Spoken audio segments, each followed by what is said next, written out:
All right, y'all, The Shy Season 6, Episode 13.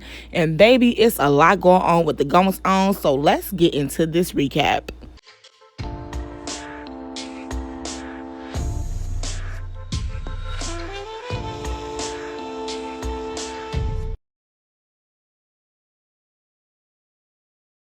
All right, y'all, let's spill this tea. So we start this episode off with our good brother Victor, who is in court, and he posted bail. So he's going home, but he gonna be on house arrest. And Victor is like, how I post bail and I ain't had the money? And this is when Alonzo tell him that Jake is the one who paid his bail. Now Victor trying to figure out how Jake came up with all this money. Baby, you and me both, I got questions. Keisha is back at the doctor's with baby Ronnie, and they finally figured out what's going on with him.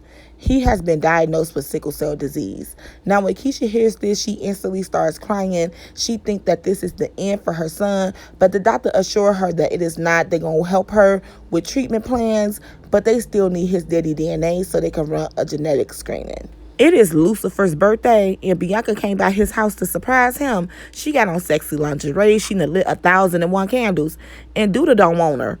He told her that he is not in the mood, he's stressed out, and he just want to be by himself. So, baby, the door. Victor is finally free, and Shad and Jake are there to take him home. But Victor got questions. Jake, where you get this money? And Jake said he don't know. Somebody just dropped it off at his doorstep. And Victor like, so you just taking random money from people? And Jake said, well, you out, ain't you? And Shad said, that's all that matter. And they left. Rosalind is back, and she is already on my nerve like I knew she would be. So she goes to Smokey's, and she runs into my brother-in-law, Damien. Yes, he is working at Smokey's. And she questioning him, asking him who he is. Talking about she ain't know Emmett had a brother. Are you supposed to? You don't know my man like that. Anyway, Emmett came out the back and was like, can I help you? And she was like, oh, we need to fix it up in here. And he like, who gonna pay for it? And she like, money not an issue. And he was like, I don't want no more of y'all money. It come with too much baggage. And she like, what happened? Business was booming a few months ago. And he like, well, people scared to come. And she starts talking about how she gonna have a design team come in and fix stuff. And he like, well, we good with the design that we have now. And she said, it lacks class. Girl, it is a chicken joint in the hood. What class do you want? So she like, oh, you need to start offering free food and this, that, and the third. And he is not feeling it. And neither is Dom. Because Dom came out the back and was like, baby, who gonna be cooking all this free food? So they showing her around the kitchen, and she said they need a bigger kitchen. They need this, they need that. And Dom agreed. But Dom's cousin is a stud, and she is working there. Now, mind you, Dom's cousin is deaf. But this don't stop Rosalind from flirting with her. And low-key, Dom's cousin is cursing Rosalind out in sign language. But she don't understand that. And she like, maybe you should learn sign language. And Rosalind like, maybe you should teach me. And the cousin was like, maybe. And later on, Rosalind spent the block and pulled up on the stud and offered her a ride home. And the stud got in the car with her. And child, we know what happened. Pastor Zeke is filling Papa's head up with more and more BS. This time he tells Papa that he needs to charge people to listen to his podcast, Papa's Pulpit. And Papa is like, that just don't feel like me. My dad always said that the word of God should be available to everybody. And Pastor Zeke looked at him and was like, you like being broke? And Papa was like, well, I'm used to it. And Pastor Zeke was like, well, you think that's what God want? And Papa like, I don't know. And Pastor Z like, well, you have a right to prosper from your podcast. And if you don't, that's disrespectful to God. And Papa like, I don't want to disrespect God. And he was like, I know you don't. You got to start paying yourself so you can pay him. Oh, Lord Jesus, you just said your daddy said this, and this man telling you that, and now you going with that, so forget what your daddy said. Papa, wake up, sir. Victor has made it home, and as if he ain't already got enough on his plate, Fatima tells him that she is moving out. So he like, okay, so what does this mean for us? And she said they just taking a break for now. So you telling me my man ain't even got sentenced, ain't got convicted, and you already leaving? Girl, stay gone. Bakari is meeting with the professor again so they could go over his work. And the professor said it's a good start. Now, this wasn't good enough for Bakari because Bakari like, what you mean a good start? And the professor was like, well, you're a baby writer, so you got a lot to learn, but we gonna get there. And Bakari like, so you don't like it? And the professor like, I didn't say that. I said it was a good start. We got work to to do. Now this upsets Bakari, and he like, how much work? And the professor was like, a lot. So Bakari put his head down, and the professor was like, look at me, put your chin up. Okay, period. And he told Bakari, this is every writer's journey. No writer is good when they first start out. But the good news is you got a voice now, and you just need to tune it a little bit. And then the professor got him a gift. A laptop.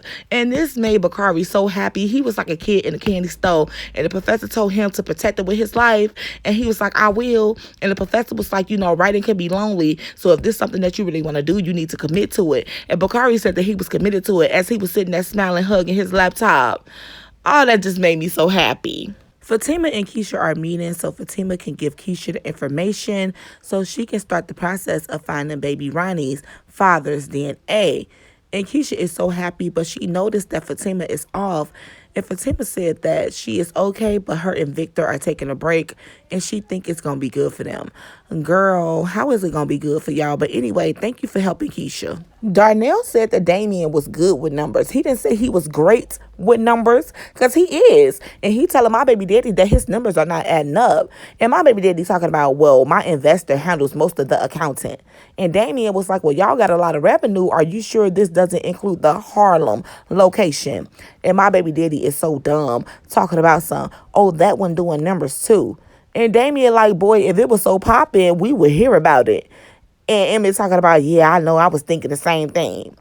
And Damien like, you not asking enough questions. And Emmett talking about, I ain't turning down no free money.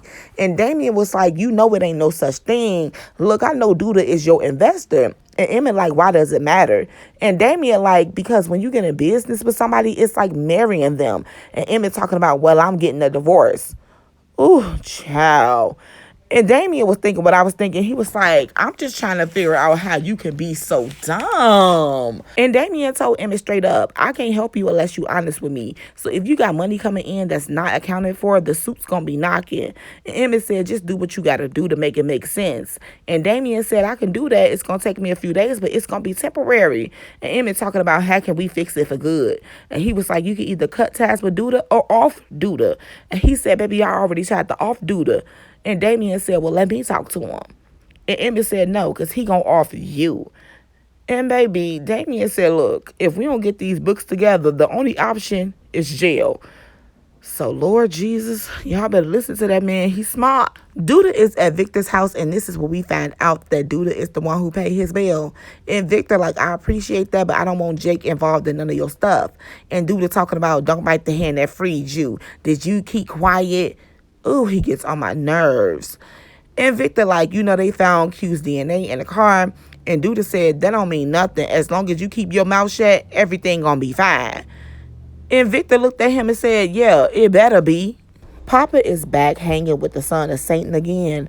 And this is when Zeke tells Papa his rags to riches story. How he used to be a hustler and how God showed him a sign and he was hungry and he prayed for food. And he told God that he would serve him if he got him some food. And he found the $100.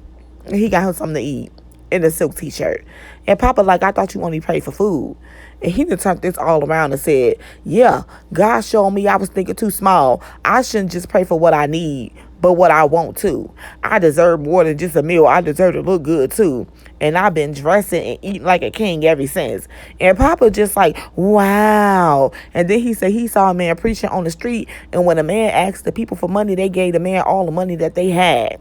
And Papa say, so you ain't go to school to be a preacher? And he said, no, he learned the old-fashioned way.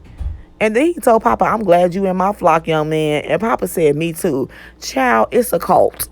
Y'all, Keisha is back at the doctor's office. She got Ronnie's daddy's DNA. And it's not a match. See, both parents got to have the sickle cell gene in order for the baby to have it. And yeah, her kidnapper didn't have it. Who this baby's pappy? Douda is celebrating his birthday with all his henchmen, right? And they making a toast to the man who runs the shop and keep money in their pockets. And Bakari is over there on his laptop. And he said, yeah, and a foot on our neck. Now, Douda hears him say this. And he like, what did you say?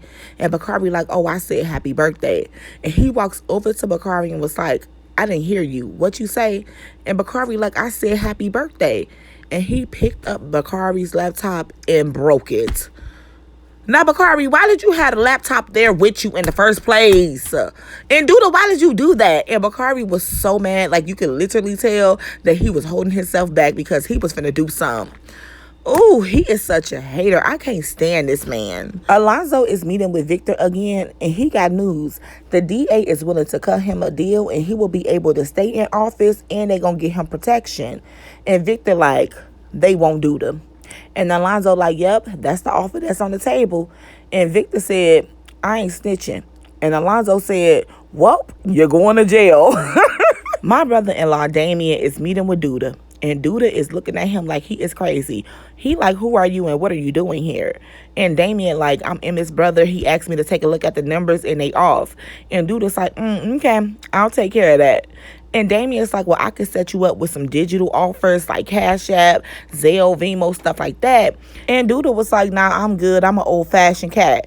And baby, Damien looked at him and said, having money is a dangerous job. And Douda came from behind that bar and was like, come here, walk with me.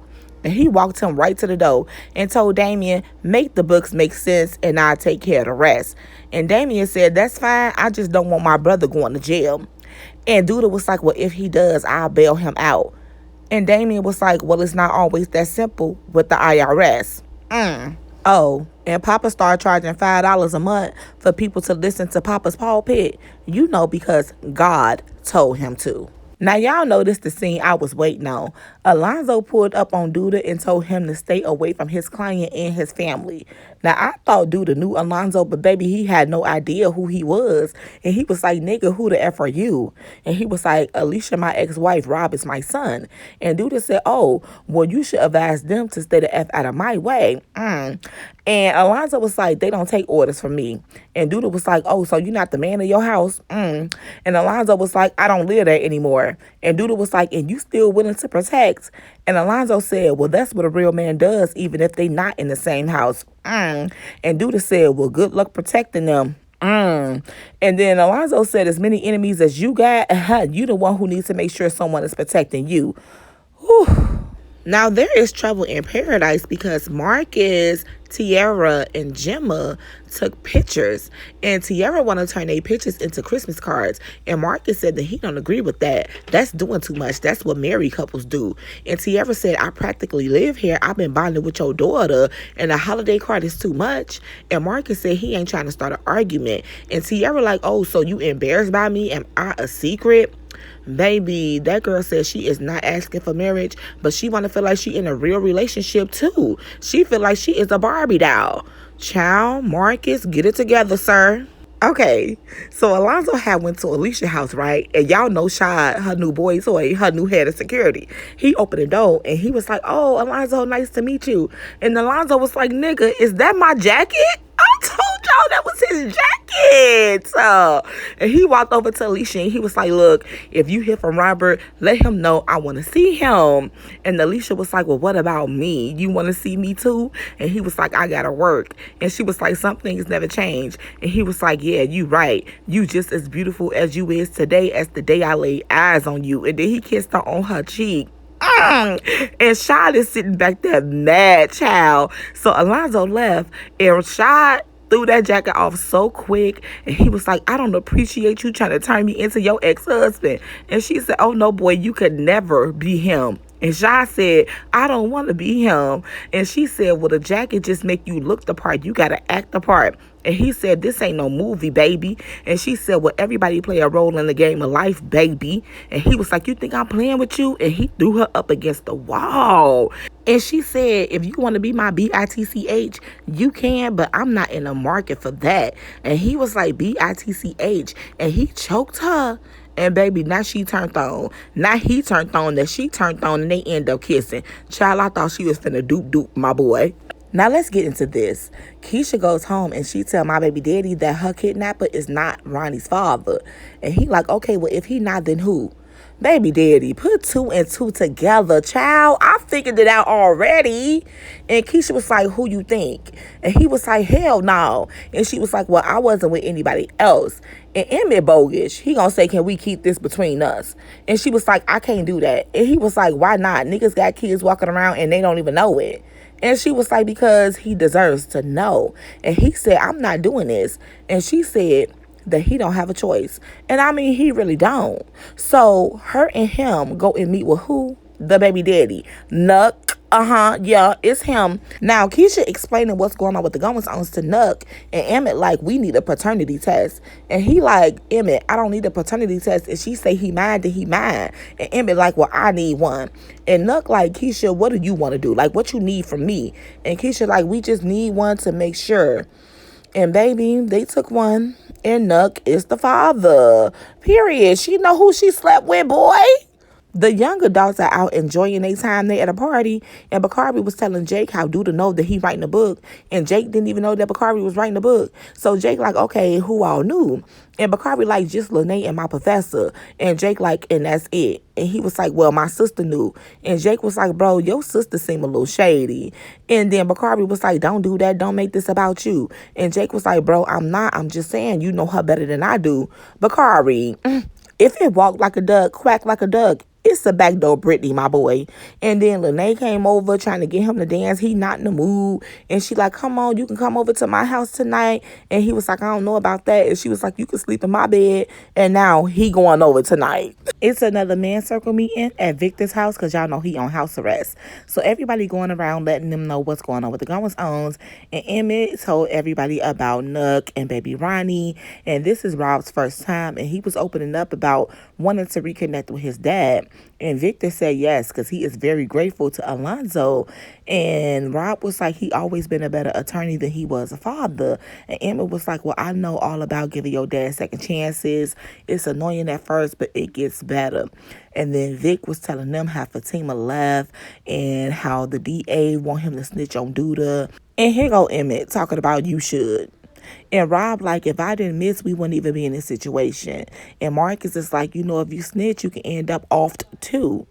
And then Emmett gonna say, well, somebody gonna have to take him out, because if not, he gonna kill all of us one by one. And boy, you gonna be the first one because you the weakest link. Y'all, I can't cap. I'm annoyed. My boy Alonzo got in his car after a long day, and somebody was in his backseat. They doot my boy, took him up out of here. And then Rob started calling him, boy, too little, too late. He is gone.